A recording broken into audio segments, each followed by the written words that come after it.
In 1978, a group of children were taken to a prison in New Jersey to take part in a program designed to curb youth crime. After being marched through the cell blocks and intimidated by the inmates, they received an unceremonious dressing down by various lifers, inmates with life sentences.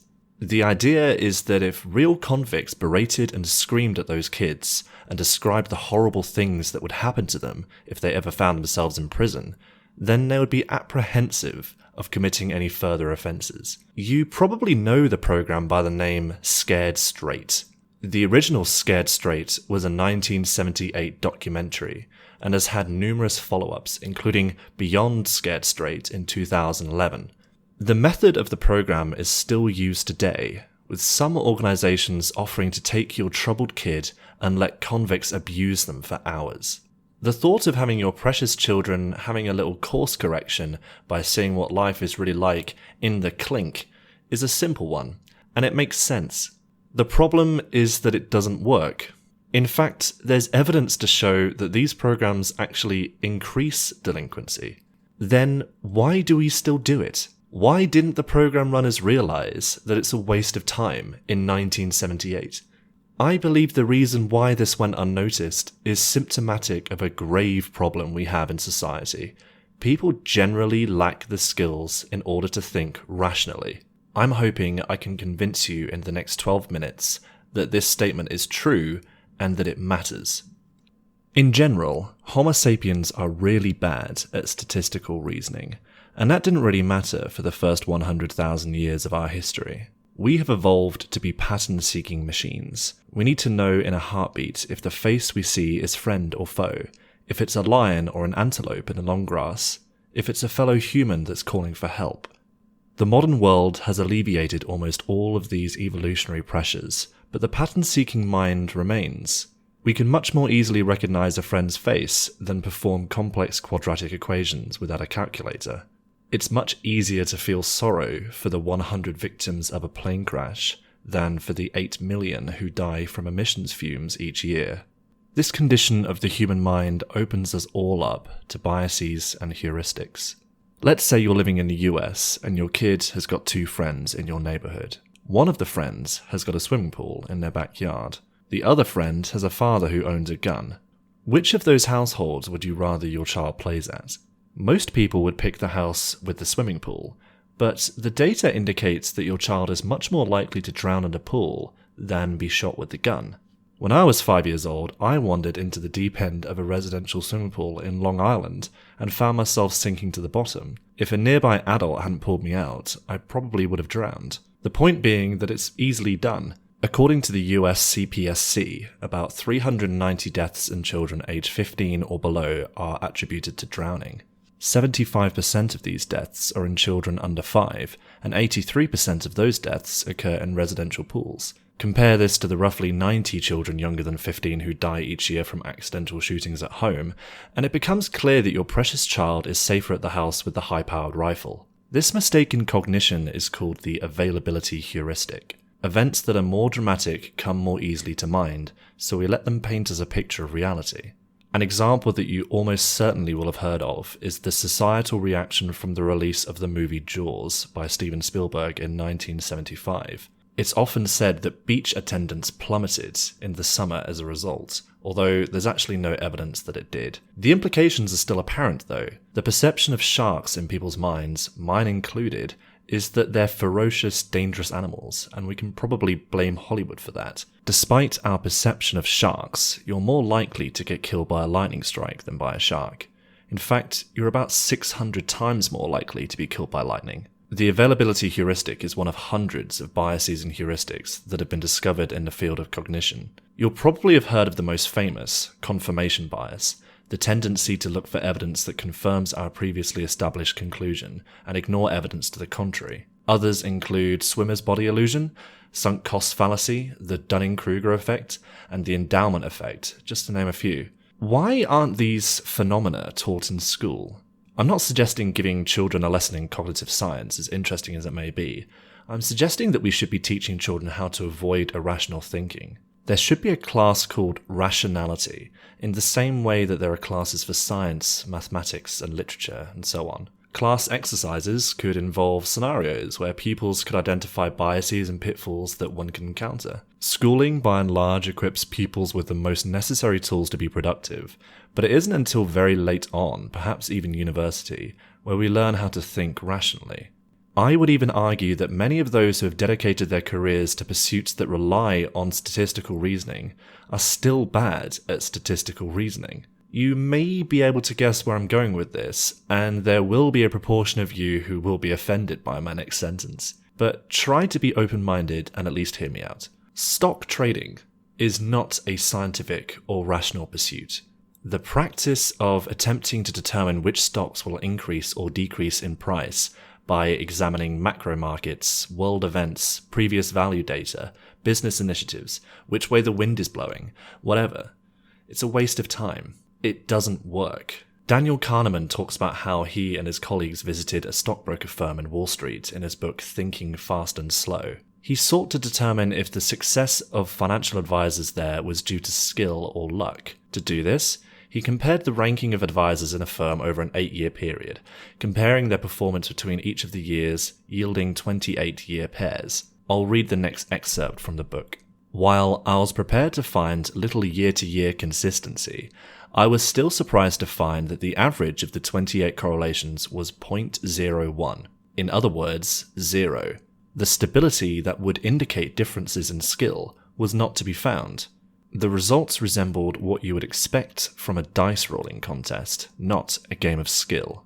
As you can probably imagine, though, when told these results, the stockbrokers either weren't fazed or didn't believe it. When an idea attacks our worldview, we don't want to accept it. This is what's known as the Semmelweis reflex. Another rather humorous example of the fallacy of stock trading came from The Observer when they held a stock picking competition between professional traders, economic students, and a cat. The 3 teams were given £5,000 each, and at the end of the year, the cat won by a small margin. When it comes to professional careers in general, it's wise to sort of zoom out. Don't get bogged down in the minutiae of things, like looking at candle charts and becoming convinced that you know something that no one else does. Look at the aggregate data and ask yourself, is this something that's worth doing? I myself had a brief stint in the cryptocurrency trading game. I was using a website that utilized computer bots to make trades with the money that you gave them. It is a great concept. I would rather trust my money with an unfeeling machine than with a person. One day, I noticed on the front page there was a section that showcased other users' customized bots, which you could purchase for a small fee. The best bots of the week were shown here, with lovely trend graphs showing how much capital they had accrued with their clever algorithms. Wow, I thought, MILF Swagger 69's bot is performing amazingly. I should buy it. But I didn't, because I realized that would be falling victim to the survivorship bias. Think about it. The other countless bots that were terrible won't be shown on that page, but you would still get the outcome of 3 fantastic bots if the trading was completely random. Say you program 1 million bots that all have a slight alteration in their random algorithm and run them for a week. Some of those bots are going to perform very well. Even more will perform really well if you program 1 billion bots. But just as many will perform really badly, and the amazing bots you end up with will not necessarily continue to be amazing, because at the end of the day, it's blind luck. Imagine another scenario. I can write a program that tosses a coin 20 times. I can then write a second program that guesses the outcome after every toss, and it will guess heads or tails at random. If I run the second program 1 million times, there will be multiple iterations where all of the coin flips are guessed correctly. Would it be rational to take one of those iterations and use it with confidence to guess the 21st coin flip? No.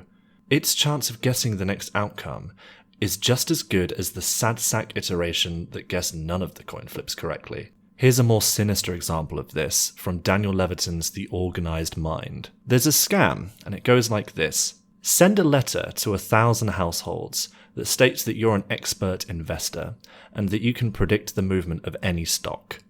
In 500 of those letters, say, stock X will increase by next week, and any other 500 say that it will decrease. Come next week, you will be correct for 500 of those letters. Send a new letter to those 500, but in 250 state that the stock will increase again, and to the other 250 say that it will decrease, and so on and so on.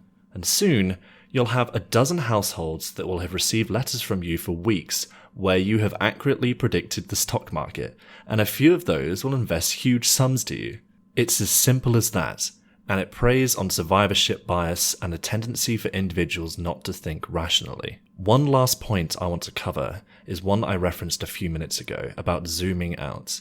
I mean it as no exaggeration when I say that the ability to evaluate the overall value of carrying out a task is not just an important skill, it's one of the most important skills. I think a good example of what I'm talking about is astrology. I hope I'm not going to offend too many people when I talk about this. If this is you, then again, please just keep an open mind and try to hear the words that I'm saying. What is the simplest way to determine if astrology is a true or accurate method of categorizing human behavior? If you really think about it, the answer to this is to conduct a scientific experiment. You'd collect large samples of people from the 12 zodiac sign groups and test them to see if there's any statistical differences between their behaviors that can best be described by the astrological categories. You would then find that it's bogus, and human psychology is more complicated than that.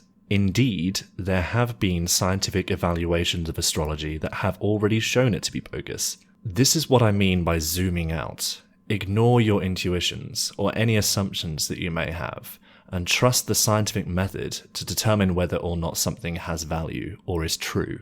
But people don't tend to think this way. Astrology was and is so pervasive because people are bad at thinking rationally about why horoscopes might sound fitting to one's own star sign. The answer is that every horoscope is fitting to every star sign. 8% of Britons and 14% of Americans still believe in astrology. This is how the authors of Scared Straight should have been thinking. Any high school level science student knows that you need a control group to test your findings against. The organizers never bothered to do that. They just saw the delinquency rates of the kids in their program and thought, well, seems low enough to me, looks like it works. Another more surprising example can be found in advertising. A lot of companies don't evaluate whether online advertising, or advertising in general, is even worth doing. Oftentimes, when they do look at the numbers, they'll find that paying for advertising is either losing them money or is of no financial benefit whatsoever. In 2020, the podcast Freakonomics Radio ran an episode called Does Advertising Actually Work?, in which it was concluded that an advertising bubble is not unfeasible. We could wake up one day to a world where industries built on advertising suddenly collapse. Think Facebook and Twitter for the big players. Can you imagine a world where everyone is taught how to think clearly and rationally? Can you imagine a world where, in the midst of a pandemic, the population trusts science over gut feeling? Can you imagine a world where the organizers of Scared Straight knew how to check if what they were doing was actually working? We can have this world. Despite humans having evolved to cut corners and make instinctual decisions, we know how to train ourselves to think rationally, and we should be integrating that knowledge in our schools. Thank you so much for listening. If you're interested in learning more about rationality, biases, and heuristics, I can highly recommend the following books on the subject. Thinking Fast and Slow by Daniel Kahneman, The Scout Mindset by Julia Galef, The Organized Mind by Daniel Levitin, Black Box Thinking by Matthew Sayed, and The Art of Thinking Clearly by Rolf Dobelli.